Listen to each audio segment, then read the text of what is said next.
We just got shown a whole lot of gameplay for Pro Skater 3 and 4, and I'm excited to talk about it because, well, it's midnight and I should be going to bed. I'm too excited, okay? There's so much that was shown. The event was meh. I could care less in actuality. I feel like there was a lot of nothing going on with what I was hoping for. They promised gameplay. Technically, there was some, but not in the way that I was hoping for. But the gameplay we got earlier today was amazing. So the best gameplay we got was andyTHPS. I'm gonna link him down below. I'm probably gonna show his gameplay a lot in the editing phase.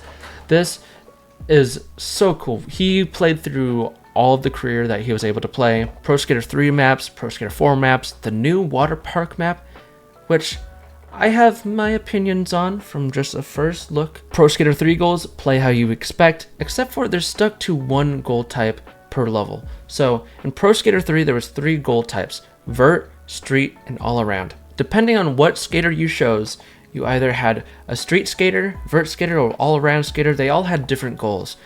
Sorta. There was like 2 goals that were different. The skate letters changed their locations, but that was really it. But for this, it's not that way at all. One map is going to have one play style, the other is going to have another. So Foundry is a vert skater map, Canada is a street skater, Los Angeles is vert skater. So it's really, just a randomizer, whether it's going to be vert or street or all around. But when I say this, I don't mean that it will randomize which one you have. It's like the devs picked had a randomizer and picked which one they want to be stuck for everybody to be having. So if you're playing a street skater, you're going to be stuck with vert skater goals if that's just in that map. But we also got gameplay on Pro Skater 4 and the career mode we have in that. So we've been able to accurately predict if it's going to be a 2-minute timer career mode, but it's fully confirmed with this new gameplay. Now this is something that is pretty interesting.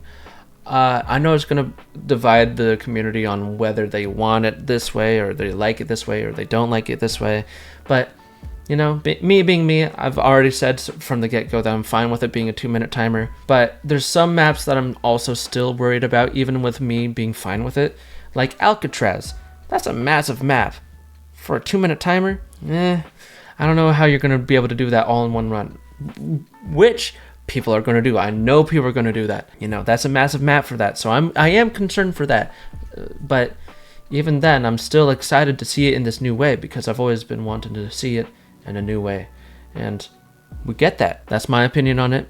You can always play the original. I know this is not what people want to hear. They're like, well, this is a remake of Pro Skater 4. It should have the Pro Skater 4 goals. And while I can agree with that, I'm still fine with this. I've said from the get-go, I'm fine with a 2-minute timer. People might not want to hear that, but that's how I think, okay? But what's even more exciting is new maps. Water Park. What do I think about this map? Now, this map is very interesting. It's very cluttered. Very, very cluttered. I was really excited to see this map for the first time.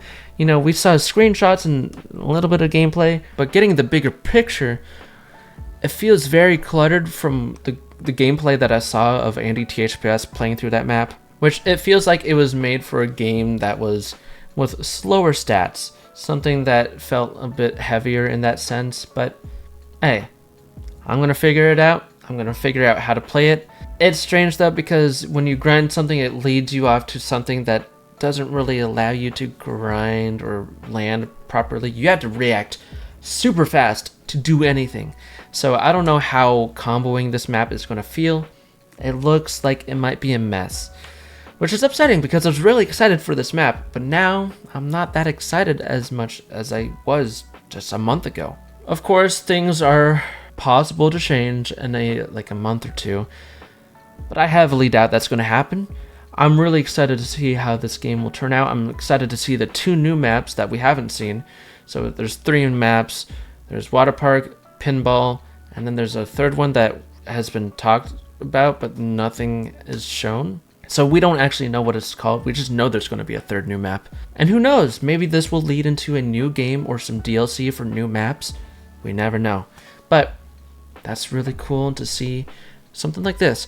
The goals are very weird because it is a very cluttered map, and the goals kind of feel Like they're just thrown together in a weird way. I don't know how I feel about the different valves.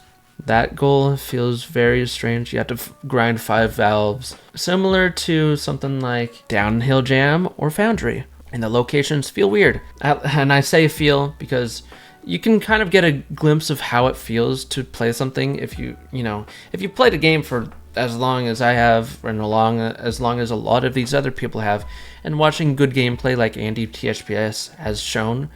And he's shown this good gameplay, so I get a good feeling of how it feels, of how it plays, even though I'm not the one playing. Do you get what I'm saying? Let's say your main game is like Super Mario 64, just any other game that is your main game. You watch someone else, you can kind of get a good feeling of how that game would play, even though you're not playing it at the moment. But anyways, what I'm trying to say is it feels weird from watching it. I'm excited to see how that turns out, but I just know it's gonna play pretty weird. I'm gonna try my best to learn the map. I know I'm gonna remember where locations are once I learn the map. But from a first glance, these locations for these goals are weird. I'm not talking about the trick over, the hard flip over the tower fountain gap, but I am saying something like the valves. Weird locations from just watching. What's really exciting is Bam is making a reappearance. He has not been shown this whole time. Tony vouched for him, fought for him to come back into this game, and now he's here. He's going to be a secret skater, I think. That's what I was told. But we finally get him to be a playable skater. How cool is that? The fans get what they wanted. But not only that, Andy freaking Anderson. Now, if you know anything about skateboarding, you know he's a big deal. Some people write him off, helmet wearing, freestyle weirdo. I like this. This dude is insanely good at skating. He does some really cool stuff, and I love it. And we get to see him in this game. I always wanted him in 1 and 2. Was upset that he only got his deck in the game, but he's a playable freaking skater. This is so cool to me, and it makes me curious on what the next game, if there's a next game, what that will turn out to be. There's so much to go on, and I'm sure in the next few days I'm gonna be able to talk about some more stuff, because I'm sure there's more gameplay to come out, and comparisons can be made. But for now, I'm gonna leave it off with that. Some cool things that I noticed. The music event was meh, but some people might like it. I'm excited for this game. I'm ready for the demo, for the full game, but this is all we got for now. So I'm going to leave this off with a thank you for watching, and I hope you guys are excited for this game, because I know I am. And I hope you guys stay goated.